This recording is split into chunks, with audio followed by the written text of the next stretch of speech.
નમસ્કાર મિત્રો, આપ સૌનું સ્વાગત છે આપણા ચેનલ પર, જ્યાં અમે જીવનના મહત્વપૂર્ણ પ્રશ્નો પર ચર્ચા કરીએ છીએ.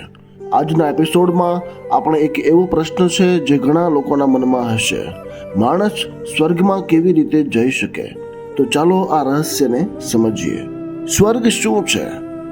સૌ પ્રથમ આપણે સમજીએ કે સ્વર્ગ એટલે શું. અનેક ધર્મો અને સંસ્કૃતિઓમાં સ્વર્ગનું વર્ણન છે. હિન્દુ ધર્મમાં સ્વર્ગને દેવતાઓનું નિવાસસ્થાન માનવામાં આવે છે અને એક એવી જગ્યા છે જે આત્માને મૃત્યુ પછી શાંતિ અને આનંદ મળે છે. એ જ રીતે ઇસ્લામમાં જન્નત એટલે શાંતિ અને આનંદનો સ્થાયી નિવાસ. ખ્રિસ્તીય ધર્મમાં પણ સ્વર્ગને ભગવાનનો નિવાસ સ્થાન માનવામાં આવે છે. સ્વર્ગ સુધી પહોંચવા માટેના માર્ગો. મિત્રો, દરેક ધર્મમાં સ્વર્ગ સુધી પહોંચવાના અલગ અલગ માર્ગો છે. ચાલો કેટલાક મુખ્ય માર્ગોની વાત કરીએ. કર્મની મહત્તા. કર્મનો માનવ જીવનમાં મહત્વપૂર્ણ ભાગ છે. હિન્દુ ધર્મમાં કહેવામાં આવ્યું છે કે શ્રેષ્ઠ કર્મો કરવાથી વ્યક્તિને સ્વર્ગ મળતું હોય છે. જે વ્યક્તિ પોતાના જીવનમાં સારા કર્મો કરે છે એના આત્માને મૃત્યુ પછી સ્વર્ગમાં સ્થાન મળે છે. કર્મયોગ એ આ વિચારધારા પર આધારિત છે. શ્રદ્ધા અને ધાર્મિક પ્રવૃત્તિઓ. ધાર્મિક શ્રદ્ધા અને ધાર્મિક પ્રવૃત્તિઓ પણ સ્વર્ગ સુધી પહોંચવાનો એક માર્ગ છે. આ માન્યતા લગભગ દરેક ધર્મમાં જોવા મળે છે. ઇસ્લામમાં નમાઝ, રોજા અને અન્ય ધાર્મિક કૃતિઓનું પાલન કરવું જોઈએ. ખ્રિસ્તીય ધર્મમાં યેસુ ખ્રિસ્ત નામમાં વિશ્વાસ રાખવો અને પ્રાર્થના કરવી જોઈએ. આ તમામ કૃત્યો ધર્મની નૈતિકતાને અનુસરીને સ્વર્ગમાં પહોંચવા માટેની તૈયારીઓ સમાન છે.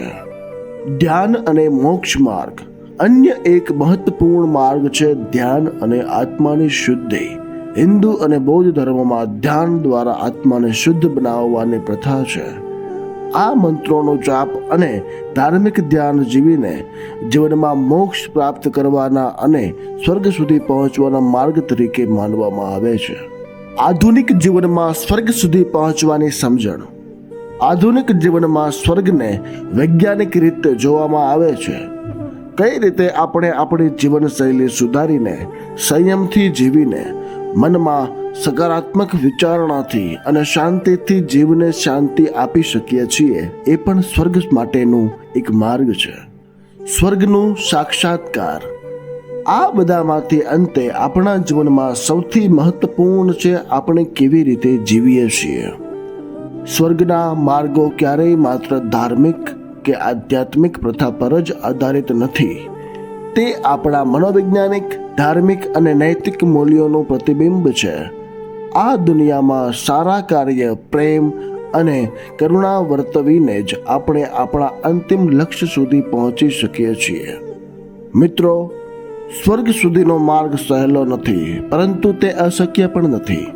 આપણા જીવનમાં સારા કર્મો, પ્રેમ, શ્રદ્ધા અને સત્કાર્ય કરવું એ સ્વર્ગ સુધી પહોંચવાનો સૌથી સારો માર્ગ છે. તમને શું લાગે છે? તમે કયો માર્ગ પસંદ કરશો? આપના વિચારો અમને કમેન્ટમાં જણાવો. આજના એપિસોડ માટે બસ આટલું જ. જો તમને આ વિડીયો ગમ્યો હોય તો લાઈક કરો, શેર કરો અને ચેનલને સબસ્ક્રાઇબ કરજો. આવી જ રોચક માહિતી માટે સાથે જોડાયેલા રહો. નમસ્કાર.